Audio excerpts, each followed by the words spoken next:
Hi students, இன்றைக்கி நம்ம பார்க்க போகிறது 11th கம்ப்யூட்டர் அப்ளிகேஷன்ஸ்க்கு சாப்டர் 14ல் இன்ட்ரடக்ஷன் டு ஜாவா ஸ்கிரிப்ட் அப்படின்ற டாப்பிக்கை பற்றி பார்க்க போகிறோம். First, on December 4th, 1995, Netscape and Sun incorporation jointly introduced JavaScript 1.0 அப்படின்னு கொடுத்துருக்காங்க. நெட்ஸ்கேப்பும் சன் இன்கார்பரேஷன் ரெண்டு கம்பெனியும் சேர்ந்து JavaScript 1.0வை 1995 December 4ல் வந்து introduce பண்ணியிருக்காங்க. JavaScript had truly bridged the gap between the simple world of HTML and the more complex common gateway interface programs on the server. CGI ப்ரோக்ராமை பொறுத்த வரைக்கும் பேர்லையோ இல்லை பைத்தான்லையோ எழுதுவாங்க. JavaScripடை கண்டுபிடிக்கிறதுக்கு முன்னால் HTML சர்வரோட கனெக்ட் பண்ணும்போது அதில் காம்ப்ளெக்ஸான காமன் கேட்வே இன்டர்ஃபேஸ் ப்ரோக்ராம்லாம் இருந்தது. HTMLக்கும் சர்வரில் இருக்கக்கூடிய சிஜிஐ ப்ரோக்ராம்ஸுக்கும் நடுவில் இருக்கக்கூடிய கேப்பை இந்த JavaScript அடுத்ததாக சொல்கிறாங்க. இப்போ அடுத்த லைனுக்கு போயிடலாம். It provides a common scripting language for web developers to design, test and deploy internet applications அப்படின்னு கொடுத்துருக்காங்க.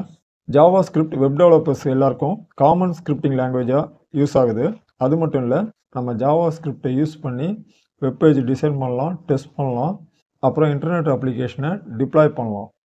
த JavaScript client side technology provides many advantages over traditional CGI server side scripts.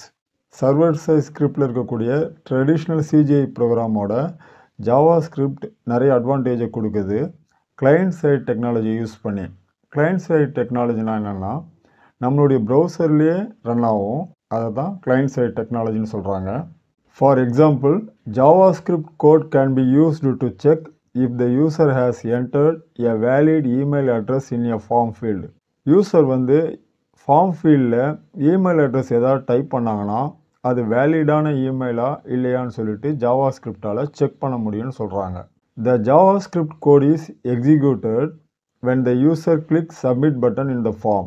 JavaScript எப்போ execute ஆகும்னா, அந்த ஃபார்மில் இருக்கக்கூடிய சப்மிட்ன்ற பட்டனை நம்ம click பண்ணும்போது எக்ஸிக்யூட் ஆகும். And only if all the entries R valid. நம்ம கொடுத்த என்ட்ரி வந்து வேலிடாக இருந்தால் they would be submitted to the web server. அப்போ தான் வந்து அந்த டேட்டாவை சர்வருக்கு அதை அனுப்பும், இல்லைனா அனுப்பாது. இமெயிலை வேலிடேட் பண்ணுறதுக்கு இங்கே நான் JavaScripடில் கோடு எழுதி வச்சுருக்கேன். இப்போ இதை நான் ப்ரௌசரில் ரன் பண்ணி காட்டுறேன். இப்போ இந்த ப்ரௌசர் விண்டோவில் இமெயிலுக்கு நேராக இருக்கக்கூடிய டெக்ஸ்ட் பாக்ஸில் நான் sun@gmail.com அப்படின்னு டைப் பண்ணுறேன். sun@gmail.com அப்படின்னு டைப் பண்ணிட்டு கீழே இருக்கக்கூடிய சப்மிட் பட்டனை கிளிக் பண்ணுறேன். இப்போ பாருங்கள், ஃபார்ம் சப்மிட்டட் சக்ஸஸ்ஃபுல்லின்னு வருது. இப்போ ஓகே கிளிக் பண்ணிடுறேன். இப்போ திரும்ப இந்த இடத்துல நான் அட்டுன்ற சிம்பிளை கொடுக்காம தரேன். sun@gmail.com அதை மட்டும் தரேன். இப்போ சப்மிட்டை கிளிக் பண்ணுறேன். இப்போ இன்வேலிட் இமெயில் ஃபார்மேட்னு வருது பாருங்கள். ஸோ இப்படி தான் JavaScripடை யூஸ் பண்ணி இமெயில் வேலிடேஷன் பண்ணுறாங்க. நெக்ஸ்ட் நம்ம பார்க்க போகிறது advantages of JavaScript programming language. இப்போ JavaScripடோடைய அட்வான்டேஜஸ் என்னென்னு பார்க்கலாம்.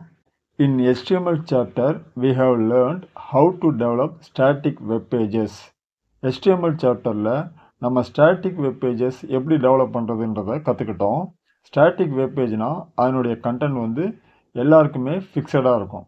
But in real life web pages must be interactive. ஆனால் ரியல் லைஃப்பில் வெப் பேஜஸ் வந்து இன்ட்ராக்டிவாக இருக்கணும். அதாவது யூசர்கிட்ட வந்து இன்புட் வாங்கணும். உதாரணத்துக்கு ஃபார்மை ஃபில்அப் பண்ணுறதா இருக்கலாம், அப்படி இல்லைனா ஏதாவது ஒரு பட்டனை கிளிக் பண்ணுறதா இருக்கலாம். ஸோ இந்த மாதிரி யூசர் இன்ட்ராக்ஷன்லாம் ரியல் டைம் வெப் பேஜில் இருக்கும். So to develop such interactive pages JavaScript programming language is used. So இந்த மாதிரி இன்ட்ராக்டிவ் பேஜஸை டெவலப் பண்ணுறதுக்கு JavaScript யூஸ் ஆகும். Next, user enter data in the dynamic web page can be validated before sending it to the server.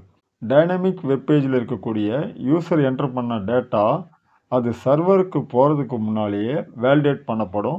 நம்ம கூட last example என்ன பார்த்தோன்னா, ஒரு இமெயிலை எப்படி வந்து சர்வருக்கு போகிறதுக்கு முன்னாலே வேலிடேட் பண்ணுது அப்படின்றத பார்த்தோம்.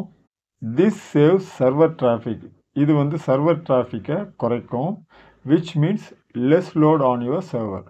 இதன் மூலம் சர்வரில் நம்ம லோடு வந்து குறைக்க முடியும். JavaScript includes such items as text boxes, buttons, drag and drop components, and sliders to give a rich interface to site visitor. சைட்டில் யாரெல்லாம் விசிட் பண்ணுறாங்களோ அவங்களுக்கு வெப்பேஜில் text box, button, drag and drop components, அப்புறம் slider இதெல்லாம் கொடுத்து ஒரு rich லுக்கை கொடுக்கறது JavaScriptஆல் முடியும். For example, creating a new email account in any service provider. நம்ம இன்டர்நெட்டில் நிறைய வெப்சைட்டில் நியூ இமெயில் அக்கௌண்ட் க்ரியேட் பண்ணுறதுக்காக சர்வீஸ் கொடுத்துருப்பாங்க.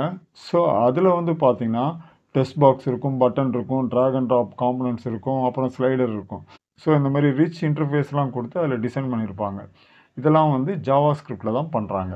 ஓகே, மீண்டும் நம்ம அடுத்த வீடியோவில் பார்க்கலாம்.